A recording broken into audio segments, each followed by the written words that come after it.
Alright, welcome back. It's the first video for 2024. Let me give you an update of what's been going on with the K-Swap in the EG. First major thing is the Haltech is all wired in. So I just gotta have to focus this. I know that looks like an absolute mess. That's because it was at one point. A lot of that will disappear.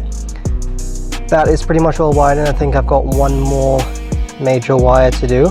I'm just going to change something over for the wideband controller. Alright, wiring on this side of things is done. Radiator's in and that's filled up. I mounted the coolant overflow. Backlines are connected. Pretty much everything in here is done and dusted. I do have an intake. It's sitting on the shelf. I just haven't mounted that very securely. Battery's in. O2/wideband sensor is in. I'm pretty sure I fried the starter motor relay. I've got to address that and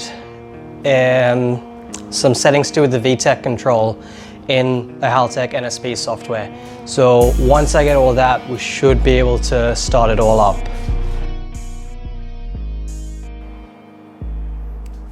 So I just managed to fix the starter motor problem in the EG. As it turns out, this janky wiring thing here was weird on the clutch switch. So yeah, that was the problem and that's all sorted now.